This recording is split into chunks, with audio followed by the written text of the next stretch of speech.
بسم اللہ الرحمن الرحیم صلی اللہ علی رسولہ الکریم وآلہ الطیبین الطاہرین المعصومین۔ السلام علیکم ورحمۃ اللہ وبرکاتہ۔ طلاب کرام عزیز، کیسے ہیں؟ امید کرتے ہیں آپ خیر و عافیت سے ہوں گے۔ دروس فی علم الاصول حلقہ ثالث کا سبق نمبر 165 آغاز کر رہے ہیں،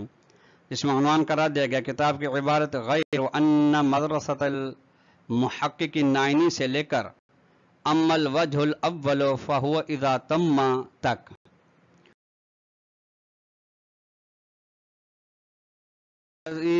کل لحاظ سے آج کا درس گزشتہ سے پیوستہ درس ہے۔ بحث ہماری چل رہی تھی اجتماع امر و نہی کے باب میں، اور اس کے ذیل میں ان خصوصیات کے بارے میں ہماری بحث چل رہی تھی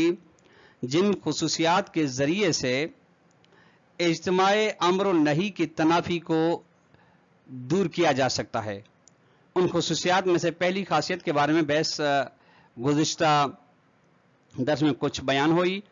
آج کے درس کا پہلا نقطہ یہ ہے کہ اجتماع امر و نہی کی پہلی خصوصیت کی بقایا وضاحت کی جائے گی۔ نمبر 2، پھر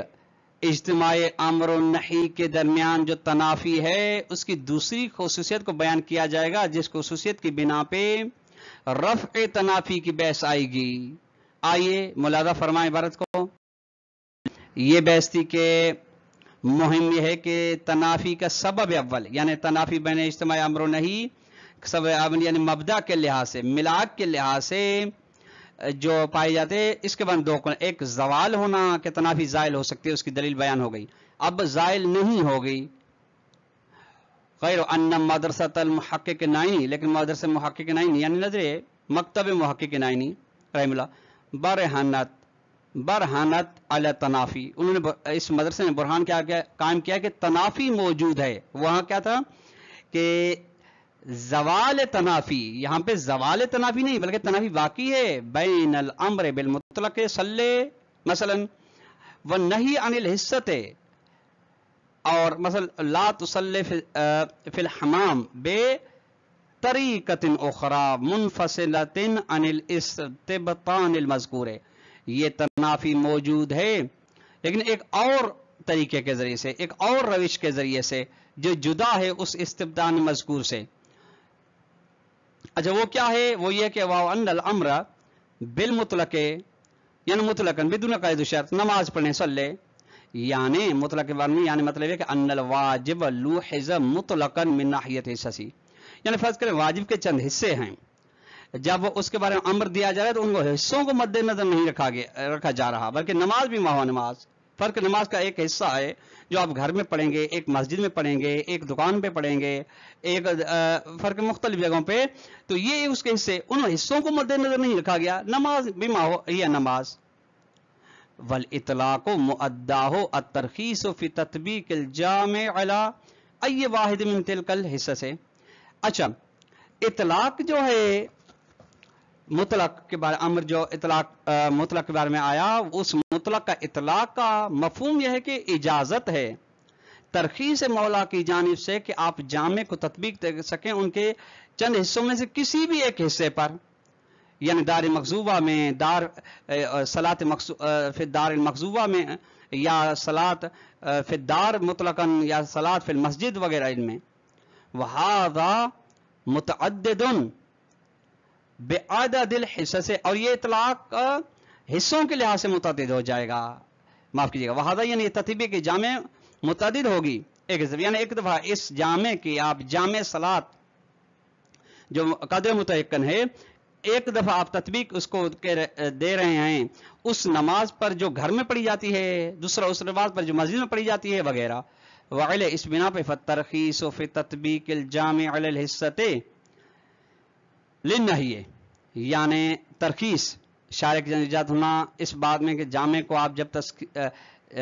یعنی وہ جو نماز کا قدر متعین ہے تطبیق دے رہے ہیں اس حصے پر جس کے بعد نہیں آئی ہے، یہ ترخیص تنافی ینافی ھذا النہی لا محالۃ، اس نہی کے ساتھ یقیناً ٹکراؤ رکھتی ہے، چونکہ نہی کا مطلب ہے عدم ترخیص،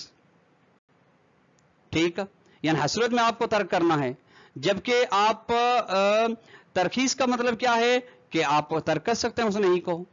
لأن نفس الحصۃ معروفۃ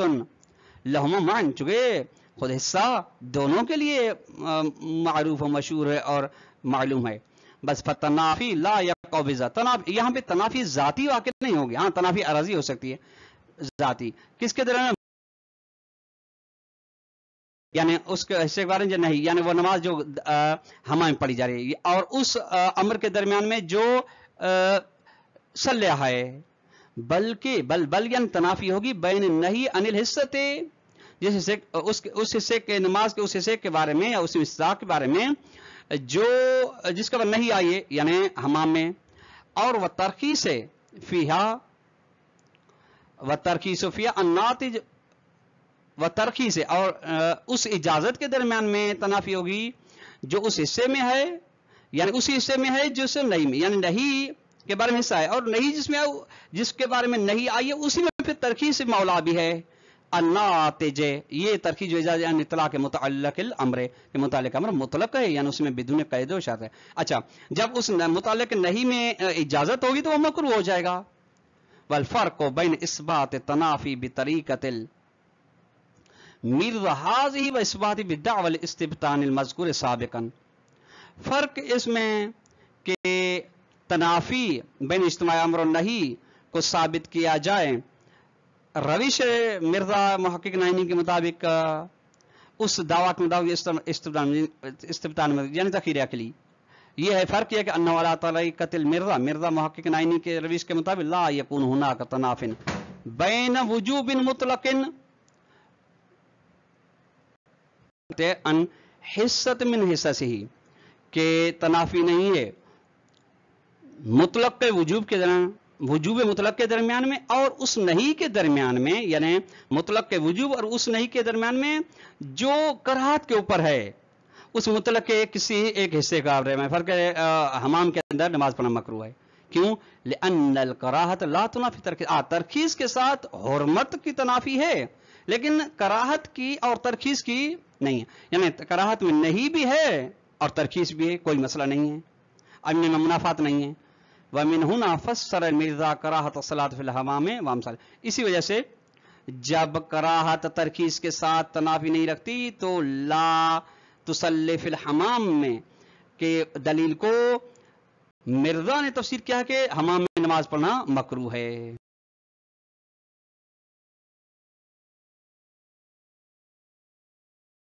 وَأَمَّا عَلَى مَسْلَكِ الْإِسْتِبْطَانِ الْمَذْكُورِ سابقاً، یہ وہ جو گزشتہ درس میں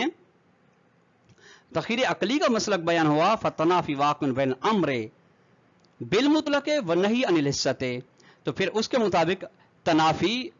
ختم نہیں ہوگی، تنافی باقی ہے اس امر کے جو مطلق ہے صلی اور اس نہیں کے درمیان میں جو اس حصے مطلق کے کسی حصے کسی مصداق کے بارے میں لا تصلی فی الحمام یا لا تصلی فی الدار الغصب سواء کان تحریمیا او کراہت. اچھا پھر فرق نہیں کرتا نہیں تحریمی مولوی ہو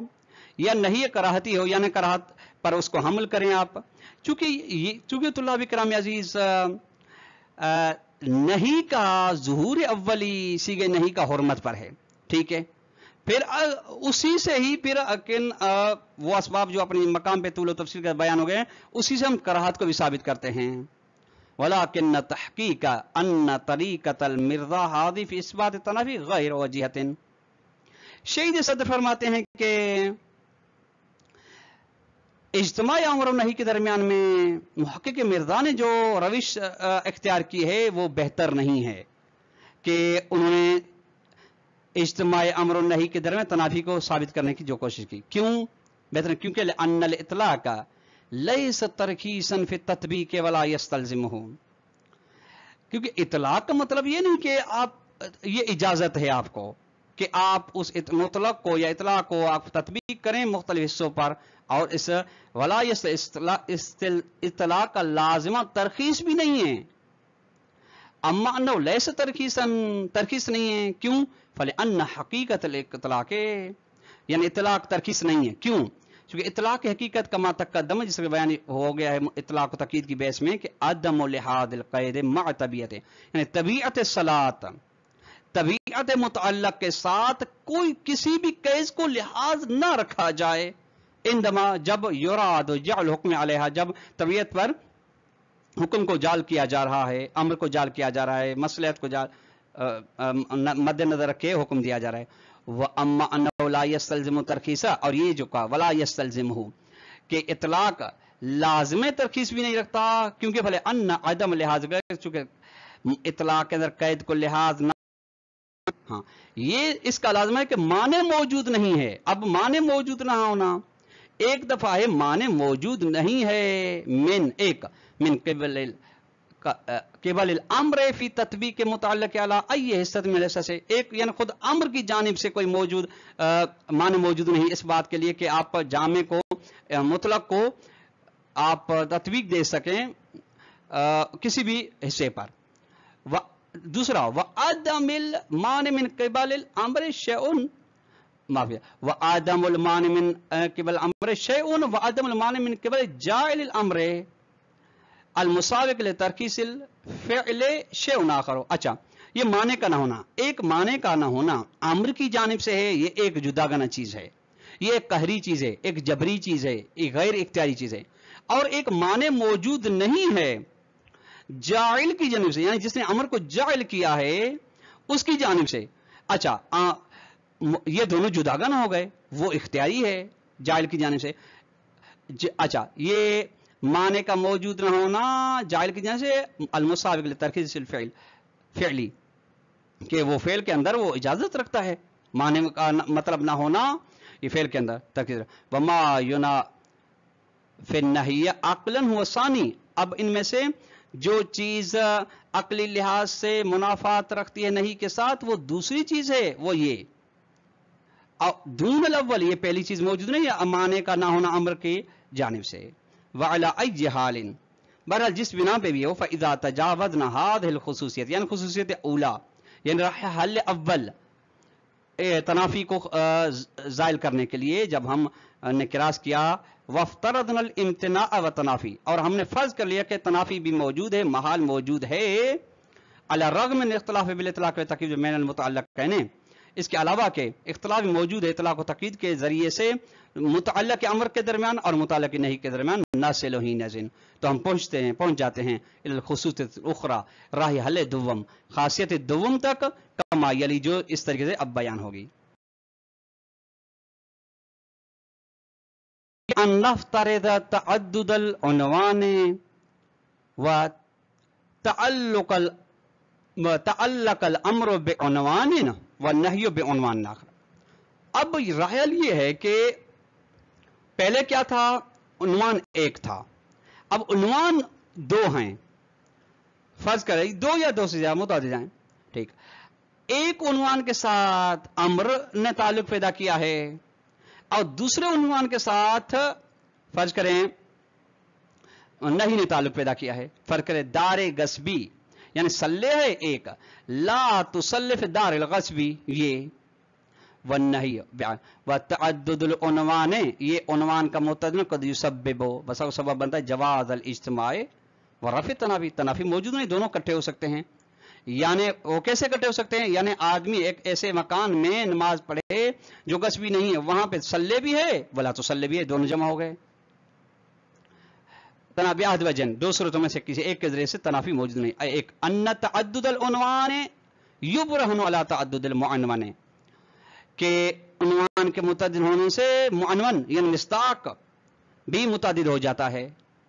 اب وضاحت آئے گی اسی لیے ان کی وضاحت نہیں کی جا رہی. وثانی دوسرا یہ کہ دعوی الاکتفاء بمجرد تعدد العنوان فی الدفع التنافی, یہ دعویٰ اس دعویٰ کا کافی ہونا کہ اس دعویٰ پر اکتفا کرنا کہ فقط عنوان کا متعدد ہونا کافی ہے تنافی کو دور کرنے کے لیے اجتماع امر نہیں سے, درحالانکہ بعد اعتراف بوحدت المعنون والوجود خارج, درحالانکہ خارج میں نفس الامر میں واقع میں معنون ایک ہے, معنور اور وجود ایک ہی ہے. اب فقط معنون کو دو فرض کر رہے ہیں. اب اس کے بارے میں کس طرح سے ہے کس طرح سے نہیں ہے طلاب کرام عزیز، اس کے بارے میں بحث انشاءاللہ بعد والے درس میں ہوگی جو اس خصوص ثانیہ کا تسلسل ہوگا۔ طلاب کرام عزیز، آج کا درس اپنے اختتام کو پہنچا۔ والسلام علیکم ورحمۃ اللہ وبرکاتہ۔